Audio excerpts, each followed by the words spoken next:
Wow, how time flies. There's another great big quilt show just around the corner. I am so busy in the studio today making these great kits, but I just had to share this with you. It's such a great project.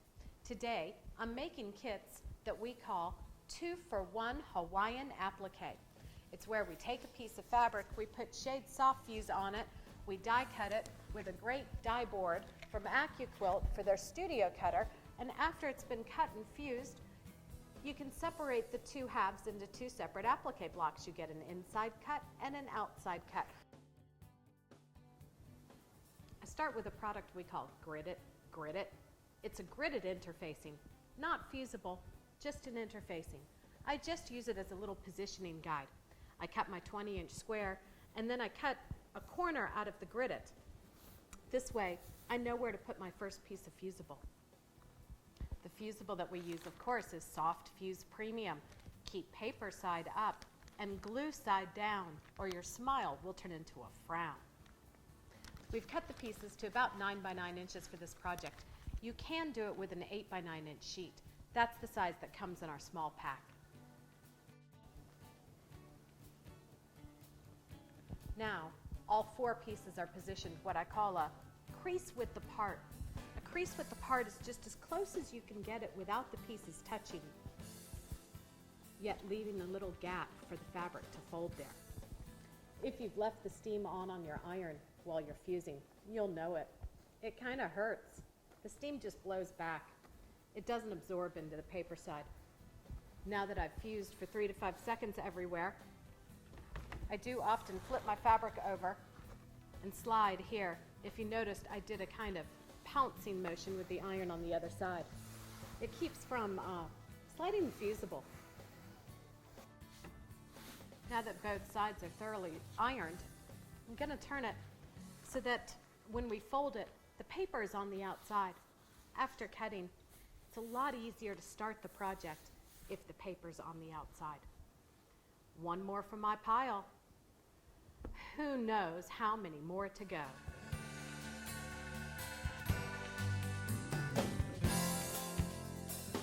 Here's our fabric that we fused just a moment ago. It's folded. Here's the center. My die boards have something interesting on them. These retractable positioning pins. It helps keep the fabric exactly where it's supposed to be for cutting. With the folded fabric, here's center. We put the center of the fabric in the corner of the design, so where the 90 degrees come together. Cover it with a nice, fresh acrylic cutting mat. Stick it under the roller, crank the handle 2, 3, 4 times, and it's cut. See that? It's cut right out. This is where it starts getting really fun. It's time to start fusing. We've taken our fabric, we've put the soft fuse on it, we've die cut it with our Accuquilt studio cutter. Now it's time to see why we call this a 2-for-1 Hawaiian Applique. It is cut so carefully that you get 2 appliques out of 1 piece of fabric. That is the inside cut, and this will become an outside cut applique. Got it? It's really easy. Inside cut, outside cut, positive, negative. 2 appliques from 1 piece of fabric. Before we go any further, you want to do this to your background pieces. Press a plus and an X into them lightly as registration marks so that you know where center is. We do it simply by folding the fabric in half on the length, in half on the width. Now it's square. With my finger on center here, I lift the top half and fold it back, making a 45-degree angle. Flip over the fabric and repeat. Now I have a nice 45-degree wedge, and this is center. There we go. Horizontal and diagonal guidelines. When we put our soft fuse on the fabric, we put it on in 4 sheets. That makes it really easy to just grab it by a corner and start removing the paper. The paper is trash. Try to avoid doing this. This being picking your block up and pulling the paper off like this up in midair and tangling things up. You don't want it to tangle. There's a lot of bias in this kind of project. Position your applique in the upper right quadrant, close to where it needs to go. Lift a corner of the paper, leave the fusible on the fabric. Remove the protective paper and throw it away. It's trash. Flip it to the other side and continue.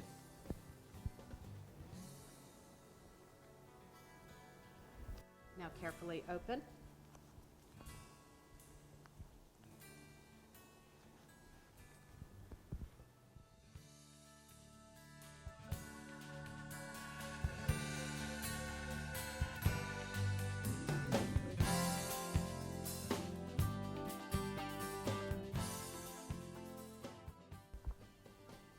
By the way, there are several reasons why I use a towel when I'm working. First, we're on the video set in my studio. I have a full studio way over there in my studio. I have a 5 by 10 foot ironing board. I have a great studio. I'm kind of spoiled. But when I travel, I like towels. When I'm in maybe a convention center teaching, I always pack these couple of towels. I really like them as an ironing surface. When I'm positioning my applique, the terry of the towel kind of grabs the background fabric that I'm working on top of and holds it in place. And a nice big beach towel kind of adds to the ambiance of the project.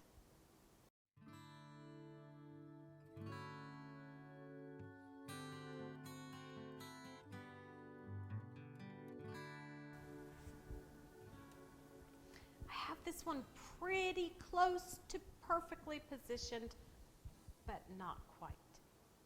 It's gonna take me just another minute to get it just right.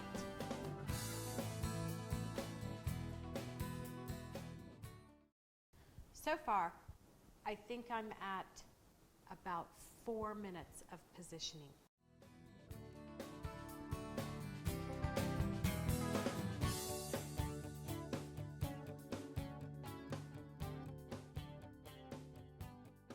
Here's what I'm looking at. Here's what I can see that's telling me I'm still having a little problem.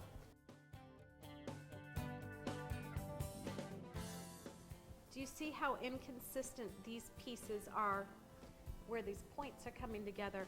They're very close here, wider here, wider here. So that indicates to me that this one is kind of stretched out and this one's kind of pinched in. So to fix this, I need to maybe push it over a little bit here to spread this piece out a little. I see a little ripple here and here. That's going to affect where this one wants to go. Referring to my pattern, I see that this area, that looks like just about the right size. I'm going to go through and check all 4 now for that consistency. Looks like I've got it pretty perfect. Now I always say, with the iron in my strong hand and the cord in my weak hand, I position the iron, I let go of the iron, 1, 2, 3, lift it and move it, 1, 2, 3, lift and move. The reason is, if I leave my hand on the iron, I'm gonna do this, right? We've all done that with our iron our whole life. You put an iron in our hand, what do? We start sliding with it. And if I were to start sliding with my iron right now, I would rearrange my applique and I wouldn't be happy about it. Doing this little lift and move motion, release the iron, 1, 2, 3, is the best way I keep myself from rearranging the applique. I also hold on to the cord, because when I let go of the iron, if I'm not holding on to the cord, it's gonna shift the iron. Now that I've pounced everywhere for 3 to 5 seconds, I know I've still missed a little nook and cranny here and there, so I'm going to turn my project face down and slide the iron across the back. It's just 2 layers. doesn't really matter if it's face up or face down, right? So, but here on the back, when I slide the iron, I'm not gonna rearrange my applique. It's safe. There's, whoops, one little piece missed. Little spot missed, we'll get that. 1, 2, 3. Yep, that got it. All right, that's the outside cut. Now, let's get the inside cut just as perfect. It looks like I've got block number 1 pretty well positioned. Again, I've checked it with my pattern. Now this pattern is available when you buy the kit. And if you own a quilt shop and you want to make kits in your store to sell, just let us know. This is what you get when you order from quiltkitkit.com. Okay, yes, if it's really, really wrong, you can heat it up and pull the fused applique off. But it's gonna warp, it's gonna stretch, you're not gonna like how it looks. You really just don't want to do that. Again, I'm using my 1, 2, 3 lift and move method for pressing the fusible into place. All it needs is the heat. And if we leave our hand on the iron, what happens? We start doing this, and we don't want to do that. So 1, 2, 3, lift and move.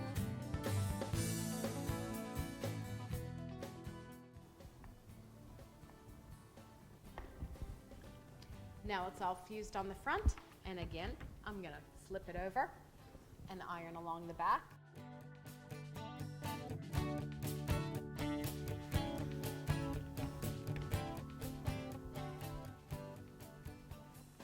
And that is how you cut and fuse 2 Hawaiian applique blocks in under about 15 minutes.